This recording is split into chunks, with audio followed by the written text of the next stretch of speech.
The metal chute in the wall jerks open with a crack loud enough to make you flinch. A cream envelope slides across the steel tray and stops against your hand.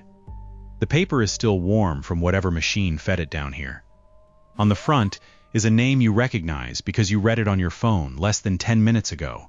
A man reported missing 3 hours earlier. Under his name is a number, $18,742.16. Then the printer beside the chute wakes up and types one line. Asset received. Your mouth goes dry. 26 hours earlier, you paid $5 for the storage unit above this room. The auction was supposed to be nothing. One of those online lien sales where the photos are blurry, the descriptions say contents unknown, and experienced buyers either smell profit or keep scrolling. Unit 214 looked terrible. A broken bookcase leaned across the entrance. 2 dented filing cabinets blocked half the floor. There was no motorcycle under a tarp, no gun safe, no stack of sealed electronics. The bidding opened at $5. Nobody moved. You clicked once, mostly because paying less than lunch for a locked room felt stupid enough to be interesting. The timer expired before anyone could punish you for it. The confirmation email landed immediately. $5, plus fees that cost more than the winning bid. You almost laughed. The facility manager did not. When you showed up with the receipt, he checked the unit number twice, then checked your driver's license, then stared at his monitor long enough to make the silence uncomfortable. He finally slid the access form toward you and said the contents were yours, subject to the usual exceptions. Personal records had to be returned. Titled property could be complicated. Stolen property was obviously not yours. Everything else, he said, belonged to the buyer. Then he added, too casually, weird unit to go for $5. The roll-up door fought you for the first 2 feet. Dust sifted down from the track and coated your tongue with that dry, metallic taste old warehouses have. Nothing inside looked remotely valuable. The desk had water damage. The filing cabinets were empty except for yellowed folders with the labels ripped off. A narrow steel shelving unit had been bolted directly to the concrete wall, but the shelves held only cracked binders and a dead calculator. It should have felt like a loss. Instead, one detail kept bothering you. Everything had a layer of dust except the floor beneath the shelving unit. 2 clean arcs marked where its feet had moved. You pulled. Nothing. You tried again, this time bracing a shoe against the concrete. The entire shelving unit swung away from the wall on hidden hinges. Behind it sat a gray metal panel no wider than a closet door. No handle, no keypad. Just a keyhole and a brass plate stamped B17. The storage unit went quiet. Even the traffic outside had faded behind the thick walls. You took out your phone and photographed the panel before touching it.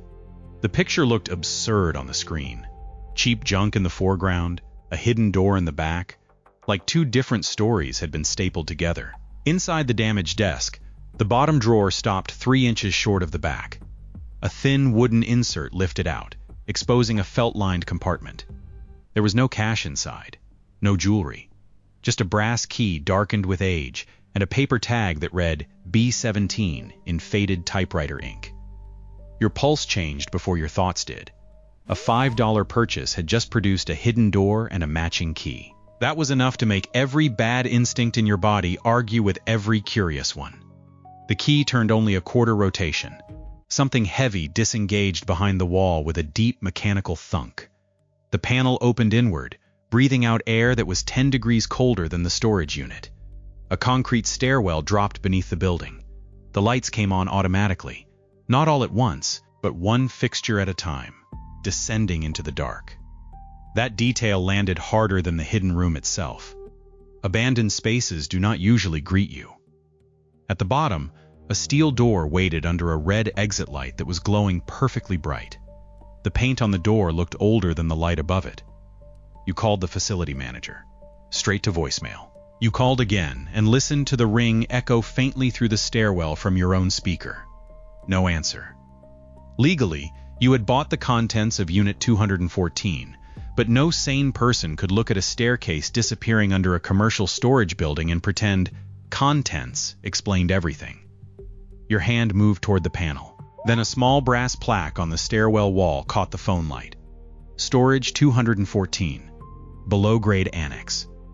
The annex was on the same inventory plate as the unit. Whatever this was, somebody had wanted it attached to the sale. The lower door opened with no key at all. Beyond it was a narrow room lined with safe deposit boxes, dozens of them, each with 2 keyholes. Most had no numbers. One did. B17. The brass key fit the left lock. The right lock was already turned. You pulled the box free and nearly dropped it because it was much heavier than its size suggested. Inside were 2 paper-wrapped bundles of $100 bills, a small black key, and a folded ledger sheet. The cash totaled $8,600. You counted twice because your brain kept insisting you had added a 0 somewhere. For several minutes, nothing sinister existed. There was only the money. $8,600 from a $5 unit. Enough to turn the entire day into a story you would tell for the rest of your life. The bills were older designs, but not ancient, mostly from the late 90s and early 2000s, banded in amounts that matched the handwritten figures on the ledger sheet. The ledger was harder to understand. 3 columns. A date, a name, an amount. The newest line was from 2004. At the bottom, someone had written, "Key releases inner holding." The black key opened a second door hidden behind the safe deposit wall. This one did not lead to another little room. It led to the vault. The locking wheel took both hands. When the final bolt retracted, the vibration climbed through your shoes and into your knees. The door moved almost weightlessly once it passed the first inch. A ribbon of cold air slipped around the edge, carrying the smell of paper, machine oil, and something faintly sweet, like old leather. Your phone light entered first. Then you did. The beam landed on stacked currency boxes. Behind them were shelves of coin tubes, document cases, sealed envelopes, and rows of metal drawers disappearing into darkness. The first 10 feet were enough to erase the $8,600 from your mind. There were bundles of currency with dates spanning decades, not arranged like movie money, but cataloged. Every shelf had a year: 1927, 1934, 1949, 1968, 1981, 2003. Some drawers held gold coins in paper sleeves. Others held bearer bonds, old insurance certificates, property deeds, cashier's checks, foreign currency, jewelry bags, and safe deposit contents sealed inside evidence-style envelopes. The sheer variety made it feel less like a treasure room than a private museum of things people had once expected to come back for. Then the date labels reached the current year, 2026. That stopped you cold. Dust could explain the shelves from the 20s. Estate paperwork could explain the 60s. A forgotten company could explain the 90s. But several envelopes on the newest shelf were printed with modern QR codes. One currency strap had a bank processing date from 6 weeks ago. The vault was old. The system inside it was not. Someone had been down here recently, or something had been sending assets here without ever opening the main door. The fantasy of discovering an abandoned fortune cracked down the middle. You backed out and called the manager again. This time he answered. You asked him whether there was a basement under Unit 214. Silence. Then a keyboard clicking.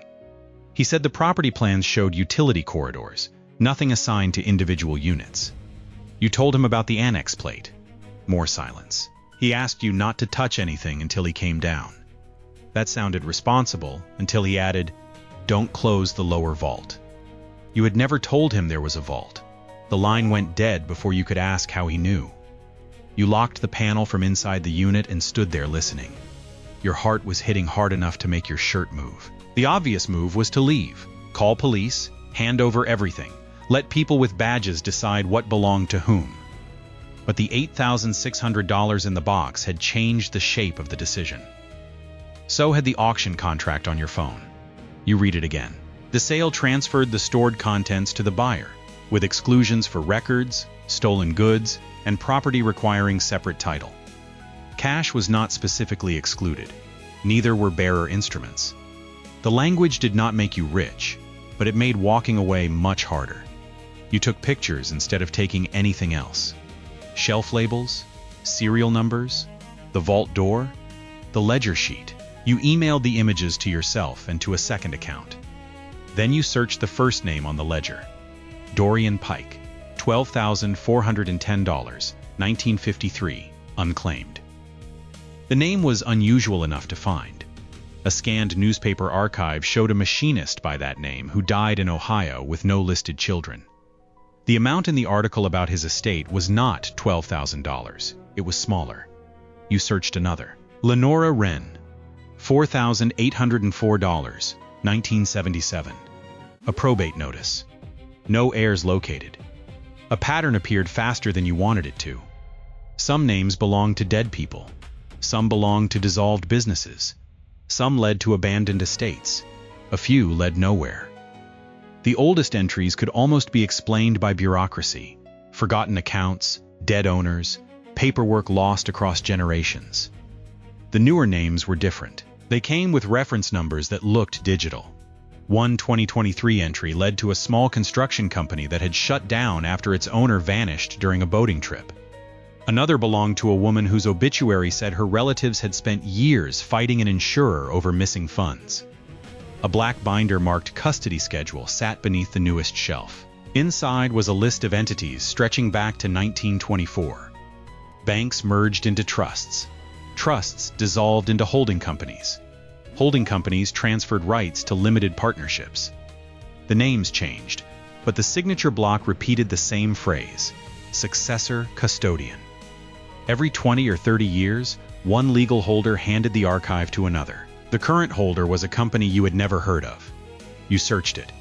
Administratively dissolved 8 months earlier. Its registered address was the storage facility. That was the first moment the $5 price stopped feeling lucky. You pulled up the auction history.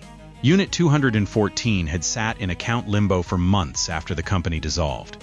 The public auction record was created 12 days ago. The photos were bad enough to discourage serious bidders, but there had been 43 watchers. Several had placed bids. Then, one by one, every bid except yours showed canceled. Payment issue, identity failure, geographic restriction. A unit that should have attracted collectors had collapsed to the minimum because the system rejected everybody else. Your winning bid was not the result of nobody wanting it. It was the result of everybody else being removed. A sound came from behind you, not footsteps. A motor. Somewhere inside the vault, machinery that had been silent for decades in your imagination came alive. A row of indicator lights blinked green along the far wall. You froze at the threshold while a narrow steel drawer slid open by itself. Nothing was inside. Then came a hiss from a pneumatic tube overhead. Something traveled through the pipe with a series of dull impacts, getting closer, closer. The tube terminated above the steel drawer. A capsule dropped, unlocked, and released a cream envelope. The envelope was addressed to no bank, no trust, no facility. Just a person. Malcolm Greaves. Under the name $18,742.16. The printer beside the drawer clicked awake and stamped the current date and time. You searched the name on your phone. At first, almost nothing. Then a local community post appeared, uploaded 3 hours earlier.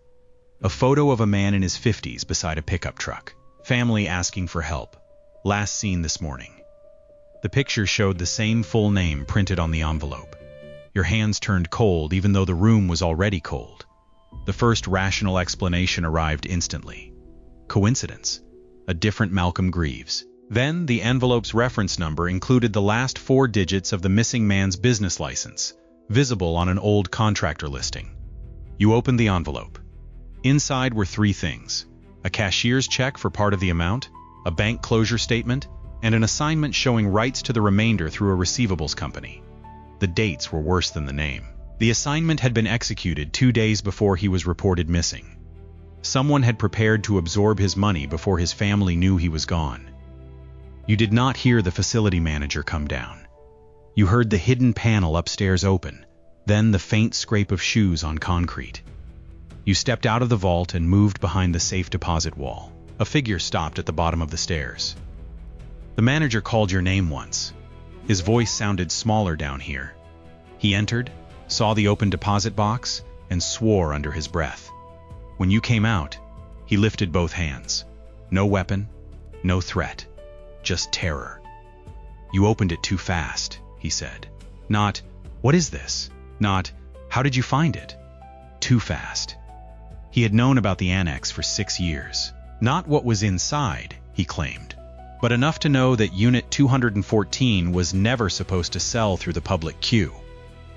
The dissolved company paid the facility in advance. Every few months, a courier accessed the building after midnight using a master code. The manager had been instructed never to enter the lower annex. Then the prepaid balance ran out. Notices went unanswered, the lien process dragged on, and corporate finally told him to send the unit to public auction like any other delinquent account. He expected the listing to be canceled. It wasn't. Instead, the system approved you. You showed him Malcolm's envelope.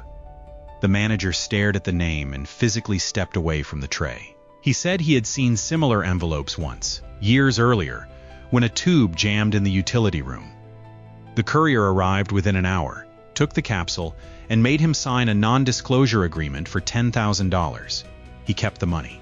He also kept a photograph of the label because the whole thing felt wrong. On his phone, the old photo showed another name, another amount, and the word unclaimed. He searched the name afterward. The person had died the following week. The manager wanted to call the police. You almost agreed. Then the printer started again. A second sheet emerged. Not from the envelope station, but from a device built into the old steel desk. Access event recorded. Custodian key verified. Below it appeared your full legal name, your home address, your date of birth, and the last 4 characters of your driver's license number. The manager looked at you. You had never entered any of that information downstairs. That exact combination had been supplied during the auction site's identity check. The system that sold you the unit had already connected your identity to the vault. Another line printed. Operational account available. A routing number followed. Then an account balance. $6,403,218.44. For a few seconds, the number was so large it stopped behaving like money. It looked like a serial code. The manager whispered, "Don't touch that." You photographed it instead. Your banking app allowed external account verification through trial deposits, but this account connected instantly through a legacy bank portal. No password prompt. No security question. Your auction email was already listed as an authorized contact. You transferred $100 to a separate checking account. The manager cursed. The transfer posted in seconds. You sent it back. Then you tried 1,000. Same result. The operational account was real, liquid, and under an authorization linked to you. $6.4 million sat behind a screen that treated you as if you had always belonged there. The greed was not dramatic. It was quieter and more dangerous. Your mind started doing ordinary math. Mortgage, debt, parents, retirement. The numbers that had pressed on you for years shrank to a few taps on a screen. You transferred $10,000. You framed it as a test, not theft. A larger transaction might force a verification step and expose whoever controlled the account. The money landed anyway. No alert, no fraud call, no rejection. Instead, the vault printer woke up. Custodian accepted. The words struck harder than any warning could have. Beneath them, activation threshold satisfied. You sent the $10,000 back immediately. The printer did not care. The status remained. Accepted. Inside the custody schedule binder, a section you had skipped before mattered now. Custodian duties. Maintain physical archive. Verify incoming claims. Authorize disposition of unclaimed assets. Preserve succession. Nothing about hunting people. Nothing about violence. The language was clinical, almost boring. Then came the succession clause.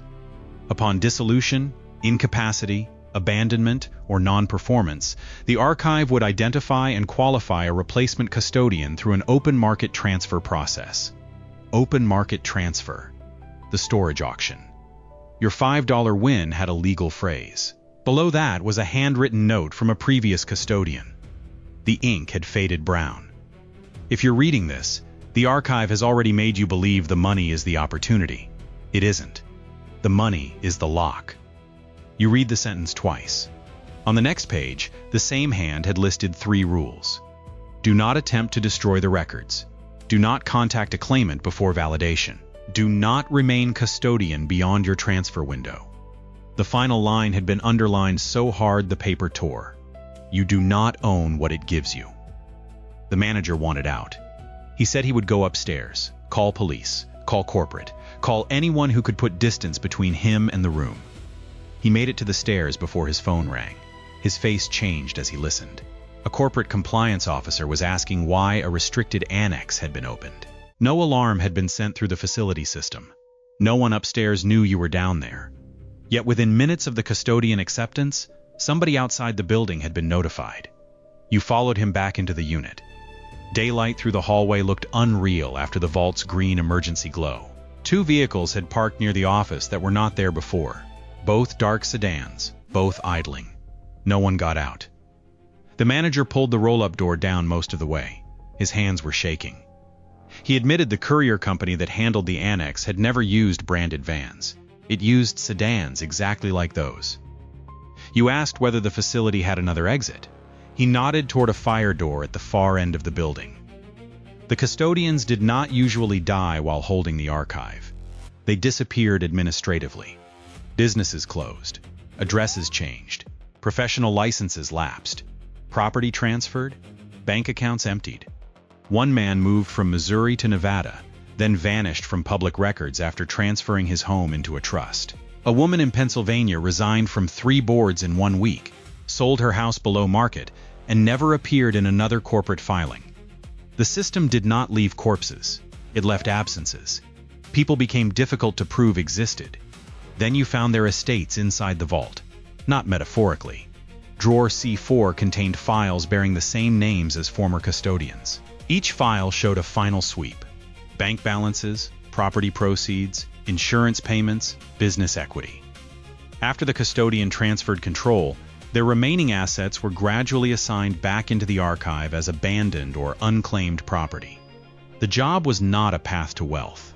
It was a loop. The custodian administered abandoned fortunes until the system eventually converted the custodian's own life into another abandoned fortune. A note from 1989 explained the mechanism in plain language. The archive advanced money to each custodian against projected lifetime value. It paid debts, bought property, funded businesses, and made the position impossible to leave casually. In exchange, the custodian signed layers of personal guarantees buried across shell companies and trusts. When they transferred control, the guarantees matured. Most could not repay. The archive settled by taking their assets. The fortune was bait and collateral at the same time. You had not signed anything. That became the only reassuring fact left. Then you remembered the auction agreement. You opened the PDF and searched for successor, nothing. Custodian, nothing. Annex, nothing. At the bottom of an attached property schedule sat a reference to supplemental terms incorporated by asset identifier. The link had returned an error when you purchased the unit. Now it opened. The document was 93 pages. Your electronic signature from the auction appeared on the final page. The language was disguised as storage sale boilerplate until page 68. Any buyer accessing protected subgrade holdings and completing a qualifying operational transaction accepted temporary stewardship pending review. Qualifying transaction, $10,000. The threshold you had crossed. You had not signed a contract after finding the vault. The trap had been split into 2 harmless-looking actions. Buy the unit, then prove access by moving enough money. Curiosity did the first. Greed did the second. Upstairs, the manager sent one message. Sedan's moving. Then another. Fire exit blocked. The vault printer clicked, almost polite. Compliance visit initiated. The door at the bottom of the stairs remained open, but the annex no longer felt like a room. It felt like the inside of paperwork closing around you. You searched the binder for termination. The official process required a successor custodian.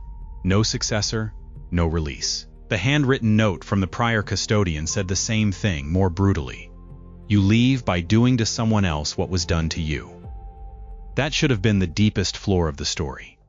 It wasn't. The incoming asset ledger had timestamps. You sorted recent entries by date and compared them to public records. In several cases, the system acquired rights after a death or closure. Disturbing, but normal enough. In 4 cases, the acquisition began before the public event. Malcolm's was one. Another belonged to a restaurant owner whose company dissolved 2 days after the archive bought its receivables. A third belonged to a retiree whose accounts were assigned hours before a missing person report. On a terminal in the back wall, a directory labeled Qualification contained profiles. Thousands of them. Not vault owners. Candidates. People with sufficient identity history to survive legal review, enough debt to make sudden liquidity attractive, limited corporate exposure, no current felony record, no recent bankruptcy, no government security clearance. Each profile carried a score. You searched your name. It was there. Created 11 months ago. Updated 37 times. Auction eligibility approved 6 weeks before Unit 214 ever appeared online. Your profile was not flattering. It knew your income band, loan balances, approximate savings, address history, and the fact that you had browsed storage auction listings before. It had modeled the probability that you would bid under $20 on a low-visibility unit. It had modeled the probability that after finding untraceable cash, you would continue searching rather than immediately call law enforcement. Then came the line that made your stomach tighten. Operational acceptance probability, 72.4%. The $10,000 transfer had not surprised the archive. It had been waiting for it. A field marked life value sat below the score. $1,284,611.73. You stared at the figure because it looked ridiculous. You did not own anything close to that amount. You opened the breakdown. Estimated future wages, retirement contributions, home equity projection, life insurance, probable inheritance, business formation probability, even the expected resale value of vehicles you had not purchased yet. It was not predicting your death. It was pricing the financial footprint of the rest of your life. Below the number was a status field. Pending advance. Effective date? Tomorrow. That was the line that froze the air in your lungs. The archive intended to send you money against a life you had not lived yet, then turn that advance into leverage. If the old note was right, this was how custodians became rich enough to stay, indebted enough to obey, and eventually empty enough to be absorbed. The system did not need chains. It could build a cage out of relief. The sedans reached the loading lane. Through the manager's phone camera, you watched 3 people step out wearing business clothes, not tactical gear. One carried a document case. Another held a tablet. They looked like auditors, which was somehow worse. Violence would have made the rules simple. Auditors meant they expected cooperation. The manager whispered that one of them was the same courier who had handled the jammed capsule years ago. Older now. Same face. You searched the prior custodian's file. The dissolved company had a human signatory, a man who spent 27 years tied to the archive. His final notes were scattered through the binder. He had tried to expose it once. Banks called his documents fraudulent. A regulator said the entities fell across too many jurisdictions. Police found no direct evidence of theft. Every asset had a paper trail. Every transfer had a signature. Every company existed just long enough to hand responsibility to the next one. The archive's greatest defense was not secrecy. It was legality fragmented into pieces too small to look monstrous alone. His last note described the only leverage he had found. The archive needed succession to remain clean. Without a living custodian, incoming assets could still arrive, but outgoing transfers stalled. Claims accumulated. Shell companies lost authority. Banks eventually froze accounts. That meant the system could pressure you, but it also needed you. The compliance team upstairs could threaten lawsuits, expose the $10,000 transaction, ruin your finances, maybe worse. But they could not simply remove you and take the key. The legal chain had to look voluntary. A knock sounded against the roll-up door above. 3 even taps. Then a voice said they represented the former owner of restricted property accidentally included in the lien sale. They wanted to resolve the matter privately. The manager looked down the stairwell at you. You looked at $6 million on a screen. For one irrational second, the offer you had not heard yet already sounded tempting. That was the archive's rhythm. Fear. Relief. Fear. Relief. Every time you wanted to escape, it placed money next to the exit. You went upstairs but kept the lower vault open. The woman at the door introduced herself as counsel for a successor trust. No badge, no aggression. She slid a letter under the gap, offering $100,000 for immediate transfer of Unit 214 and a mutual release. $5 to $100,000 in less than a day. A sane person could call that victory. The offer expired in 15 minutes. The number was chosen perfectly, large enough to erase ordinary problems, small enough to make you wonder what they were terrified you had found. You asked why the trust cared about a delinquent storage unit. She said sensitive records had been improperly sold. You asked about Malcolm Greaves. Silence outside. You asked why his financial assignment arrived before his family reported him missing. Another pause, shorter this time. She replied that the archive receives commercially available risk information and lawful assignments. That answer was careful. Too careful. She did not deny the timing. She did not deny the name. The offer increased to $250,000, then $500,000. Each revision arrived as a new PDF, already containing your auction signature block for reference. The manager stared at the numbers like he was watching an elevator climb. $500,000 to walk away. You imagined saying yes, going home, paying every bill, telling yourself the rest belonged to institutions too big to fight. Then the vault printer below started again. The sound carried up the stairwell. One sheet. One line. Succession transfer not authorized. The archive itself would not let them buy you out that simply. The counsel's tone changed. She said there had been a misunderstanding. The money offer was for cooperation, not ownership. Ownership, she said, had already passed. That word hit differently. Passed. Not found, not stolen. Passed, she explained just enough to confirm the binder. Unit 214 was a bridge between custodians. The public lien sale satisfied a market transfer requirement written into old trust documents. Most cycles were controlled quietly. This one went wrong when the prior custodian dissolved his company early and disappeared before naming a replacement. You asked whether the prior custodian was alive. She said she could not discuss private information. You asked whether he had escaped. For the first time, nobody outside answered. Downstairs, the terminal still had his profile. You opened it remotely through the manager's laptop and found a final status code. Transfer complete. Recovery outstanding. Recovery. Not deceased, not closed. Outstanding. Somewhere, the man who built the $5 sale may have been alive, running from the same system that now had your name. The archive contained one outgoing message from him scheduled to unlock only after a successor accepted. It opened automatically. No video. Just text. He apologized without using your name. He said he had spent 4 years trying to dismantle the archive from inside and had failed because every account, shell company, contract, and claim depended on another. Destroy one node and the rest rerouted. Report one entity and 3 others produced legitimate documents. So he did the only thing he could think of. He forced succession into the public market and tried to choose someone the archive did not choose. But the archive adapted. It canceled other bidders. It let your $5 bid survive. His plan had failed before you even opened the door. The message ended with one useful fact. The physical vault was not the archive's brain. It was proof. Original signatures. Old bearer instruments. Custody records. Documents that made digital claims enforceable. If those records vanished, billions in future transfers could be challenged. The archive could replicate data. It could not perfectly replicate provenance. The answer seemed obvious. Burn it. Then you read the next line. Do not destroy the records while you are custodian. The indemnity clauses would make every disputed asset your personal liability.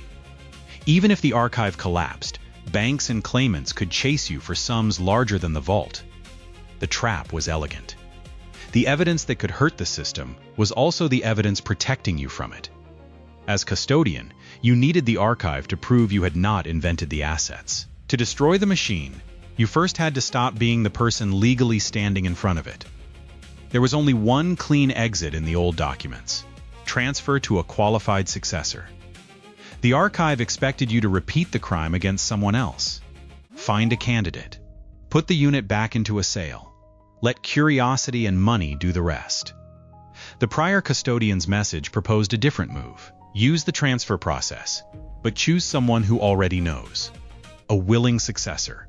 Someone prepared to accept the role for minutes, long enough for you both to release the protected records to multiple regulators and journalists before the archive could restructure. The manager laughed once when you explained it, not because it was funny, but because the alternative was panic. He was not qualified. His decade of facility access created a conflict flag. The terminal rejected him. The compliance team outside gave you 5 minutes before they would enter under a court order they claimed was already being processed. You had no time to find a heroic stranger. Then a name appeared in the qualification directory with an unusual notation: Manual Review. It belonged to the attorney representing the trust outside. Her profile had been created years ago. She had spent her career servicing archive entities. Debt level low, legal exposure high, acceptance probability 11.8%. The system had considered her and rejected her because she knew too much. That was precisely why she might work. You called through the door and told her you knew about the custodian cycle, the lifetime advance, and the prior custodian's escape. You said if she helped you transfer voluntarily, you would not release the documents until she was protected too. The counsel returned to the door and asked one question. How much did it assign to you? You told her the lifetime value. She went silent. Then she gave you hers. Nearly $4 million. She had known about the archive for 14 years and never knew it had priced her. That was the crack. Her loyalty had depended on believing she worked beside the machine, not inside its inventory. You sent her a screenshot of her profile. The roll-up door rose 6 inches. A hand slid underneath, holding no weapon, only a pen. The transfer documents required physical signatures and the B-17 key. The counsel came inside alone. The others stayed out. She moved through the unit without looking at the junk, then stopped at the hidden stairwell like someone seeing a room from a recurring nightmare. Downstairs, the vault terminal recognized her badge number before she typed anything. Qualified service agent. Not eligible. She stared at the line. You opened the manual override described in the prior custodian's note. Eligibility could be forced if both outgoing custodian and candidate accepted unlimited temporary liability. The words were designed to make sane people stop. She signed first. You signed second. The manual override demanded a $10,000 surety transfer from the incoming custodian. Unlike your qualifying withdrawal, this one had to come from her own funds. She opened her banking app. Her finger hovered above the confirmation screen. For a second, the entire century of machinery reduced itself to one human decision. Then she sent the money. The printer woke. Custodian accepted. Your name disappeared from the active field. Hers replaced it. The relief was physical. Your shoulders dropped, the muscles burning from how long they had been clenched. The vault was still there. The people upstairs were still there. Nothing had exploded. Yet the invisible weight attached to your name had shifted. On the terminal, your status changed to former custodian, transfer complete. Then another line appeared. Recovery scheduled. The counsel swore. The archive had not released you. It had moved you into the same category as the man who escaped before you. At that exact moment, your phone buzzed. A deposit alert. $1,284,611.73. The full lifetime advance had hit your checking account despite the transfer. Not pending anymore. Posted. Your balance looked obscene. The counsel checked the terminal. The archive had accelerated the advance when it detected a non-standard succession, converting you from temporary custodian into a debtor before you could leave clean. The money was not a prize. It was a hook fired backward as you escaped. You tried to send it back. The receiving account rejected the transfer. You tried again in smaller amounts. Rejected. The deposit memo contained a contract reference. The advance had been funded through a third-party trust you had never heard of, secured against guarantees activated by your earlier acceptance. The archive had just placed more than $1 million in your name and created a paper trail that made it look requested. If you spent it, you became complicit. If you kept it, the debt remained. If you reported it, you would have to explain the vault. Outside, the older courier began pounding on the door, not polite anymore. The third person announced that police were on the way. That was probably true. The archive did not fear the police arriving. They would find a room full of financial records and a new millionaire who had just moved $10,000 through an account he did not own. It could survive scrutiny because the first person who looked guilty would be you. The council understood the same problem. "We don't prove it's illegal," she said. "We prove it is one system." That became the race. Not stealing money, not escaping men in sedans. Connecting the fragments before authority arrived. The manager scanned the 1924 trust. You exported the qualification directory. The council pulled current shell company registrations. One by one, the pieces formed a chain. Old abandoned property rights feeding modern debt buyers, insurers, liquidators, storage liens, receivables firms, and trusts. Each entity looked ordinary alone. Together they formed a machine whose only business was being first in line when ownership became uncertain. Then the pneumatic tube fired again. Everyone stopped. A capsule struck the receiver. Another cream envelope slid into the tray. The council did not touch it. You did. The name belonged to no stranger. It belonged to the facility manager. Amount: $63,904.11.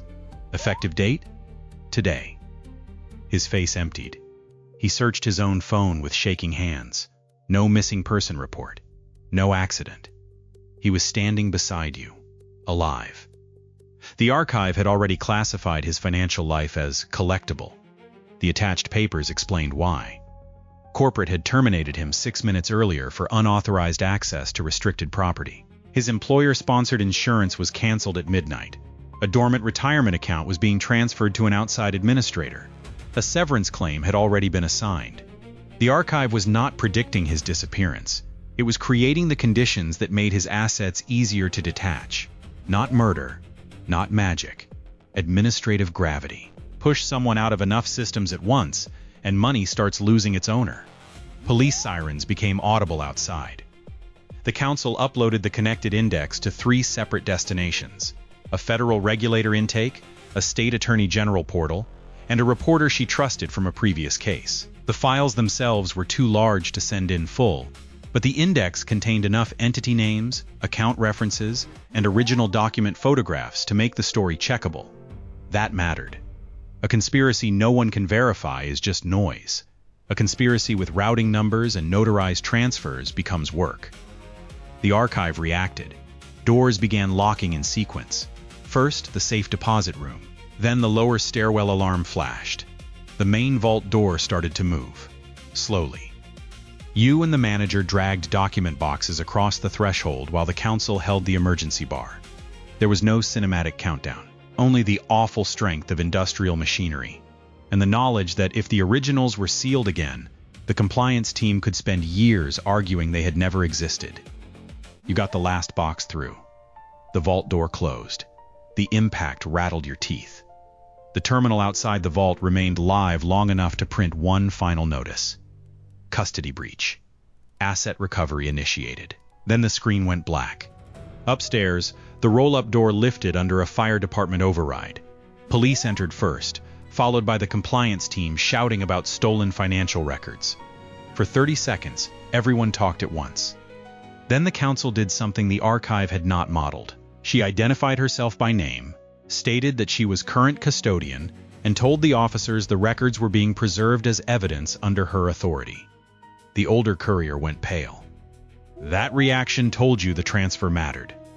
The council handed over the signed succession page before anyone could seize the boxes. The police did not understand the archive, but they understood competing claims to property and an attorney willing to put her license behind a statement.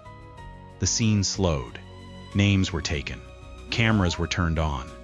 The compliance team stopped sounding powerful and started sounding careful. By sunrise, Unit 214 was sealed. The vault was sealed. The boxes you removed were logged. Nobody declared you a millionaire. Nobody declared the archive a criminal enterprise. Real systems do not collapse because someone gives a speech in a basement. They become investigations, subpoenas, Lawsuits, freezes, hearings, and years of people saying the paperwork is more complicated than it looks. The important change was smaller. For the first time in a century, the archive no longer controlled all copies of its own story. Your bank account still showed $1,284,611.73. The number looked different in daylight, less like freedom, more like a radioactive object sitting behind glass. The bank froze the deposit before you could touch it again. That was a relief. Your ordinary balance remained ordinary. Your debts remained yours. You had not become rich. Not yet, maybe not ever. But you were also not carrying the archive's advance through the world as unexplained money. 3 days later, the missing man, Malcolm Greaves, was found alive in another state. Exhausted, embarrassed, and very much not murdered. He had left after a business collapse and had not told his family where he was going. That fact ruined the simplest version of the story and confirmed the darker one. The archive did not need people dead. It needed their ownership uncertain. Malcolm's receivables had been bought while his business was failing because the system predicted the moment he would stop defending them. Weeks passed. The facility manager got a lawyer. The counsel resigned from the firms connected to the archive and began cooperating with investigators. The prior custodian's status remained unknown. Several shell companies dissolved almost overnight. Accounts moved. Websites vanished. New entities appeared. The machine did what it had done for 100 years. It tried to survive by changing names. Then a plain envelope arrived at your home with no return address. Inside was the original $5 auction receipt and the brass B17 key. You had watched an evidence officer seal what looked like that exact key inside a numbered bag. Taped beneath it was a new paper tag. Another storage facility. Another city. Another unit number. No threat. No explanation. Just a handwritten line in the same brown ink as the old custodian's notes. The line said, "It has more than one vault." For several seconds, you simply stared at it. Then your phone buzzed with an alert from the frozen account. The $1,284,611.73 deposit had been reversed. Your ordinary balance returned. The advance reference vanished from the banking app. Beneath the reversal was a 1-cent transaction from an unknown sender. The memo contained 6 words. "Transfer window reopened," keyholder noted. You put the key on the table and did not touch it again. $5 had bought you a storage unit. The storage unit had opened a vault. The vault had opened a century of money no one was supposed to connect. And somewhere, in another building behind another wall, another steel chute might already be warming an envelope with someone's name on it.